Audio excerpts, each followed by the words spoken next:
To Die in Tennessee, Selected Scenes by Verlynn Kneifl and Laurie Larsen. Fade in, exterior, keelboat, day, first week on the Missouri. Men sweat over the oars, the keelboat moving upstream, followed by two pirogues, one white, one brown. In the brown pirogue, Frenchmen sing a rowing song. In the spring of 1804, in obedience to the orders of President Thomas Jefferson, we set out to follow the great western rivers to the Pacific Ocean. A literary pursuit, Jefferson said, for the advancement of scientific knowledge. In truth, we were locked in a race with foreign power for control of the uncharted lands west of the Mississippi. Mr. Jefferson believed the very survival of our young nation might lie in the balance. Interior, cabin of keelboat, day, continuous. Red-haired William Clark, 33, sits writing in a journal as Meriwether Lewis, 29, elegant in appearance and manner, takes a chronometer from a mahogany box and winds it with a key. Lewis's black Newfoundland dog lies at his feet. We hoped to reach the Mandan villages before winter set in. Between there and the Pacific lay a vast expanse unknown to civilized man.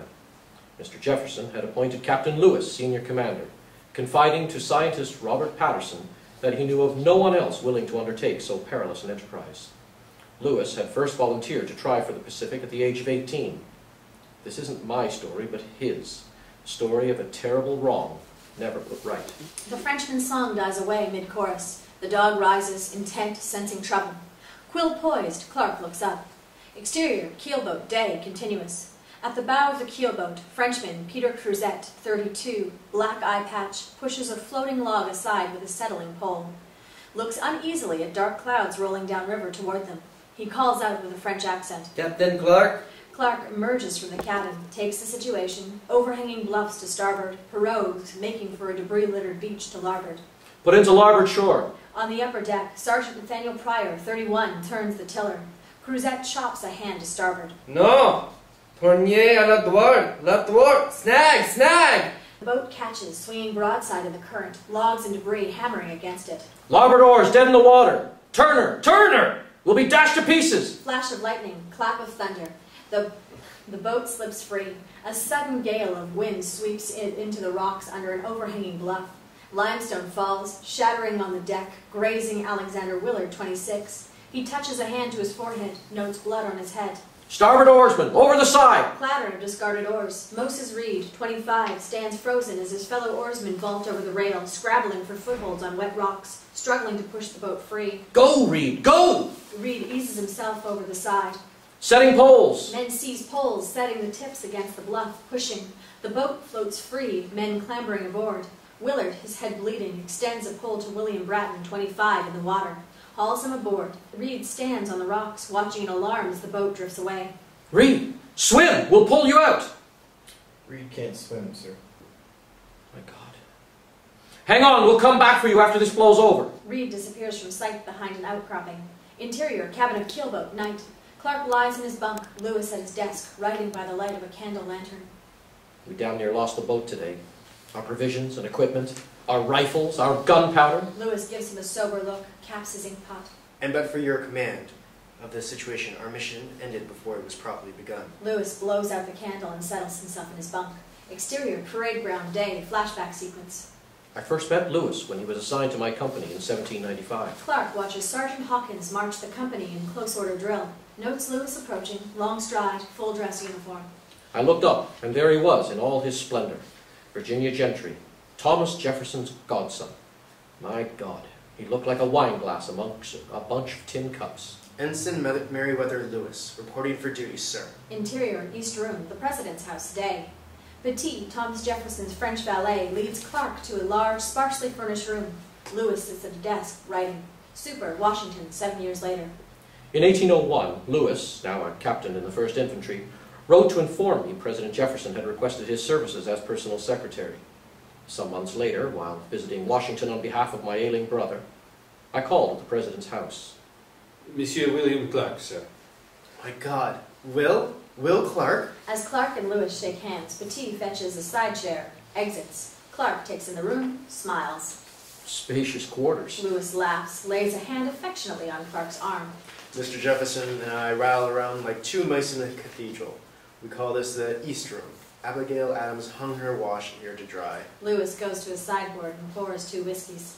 Mr. Jefferson asked me to deliver his State of the Union message to Congress. It seemed to go well enough. Only one of the esteemed senators fell asleep. Tonight I have a dinner party to oversee. Lewis hands Clark a whiskey, perches on the edge of his desk. My dear friend, pray tell me about yourself. My brother, George Rogers Clark.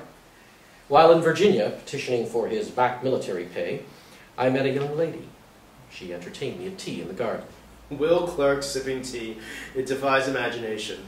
When Judy Hancock comes of age, I intend to ask the colonel for his daughter's hand.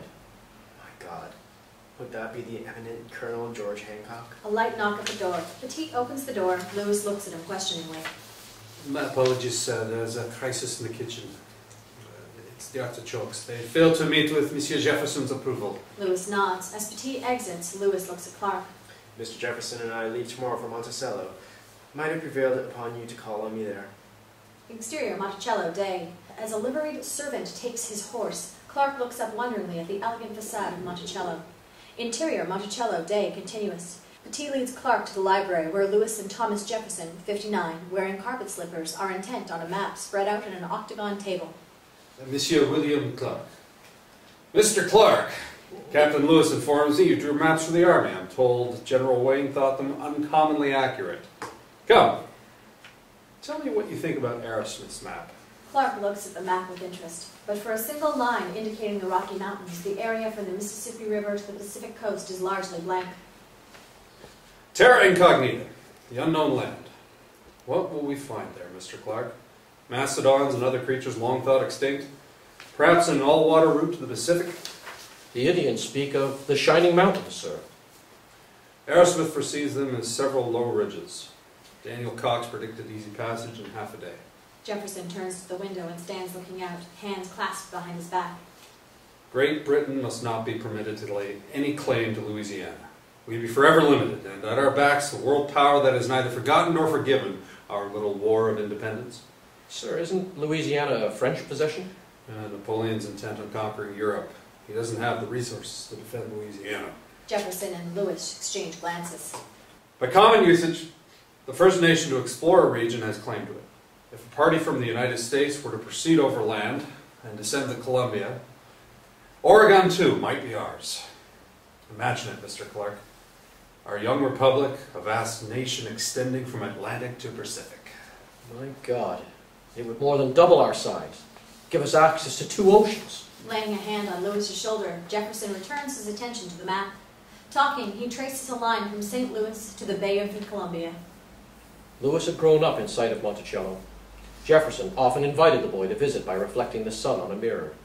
There was an easy familiarity between them, like father and son. That's why it's difficult to understand how, in the end, Jefferson could have so misjudged Lewis.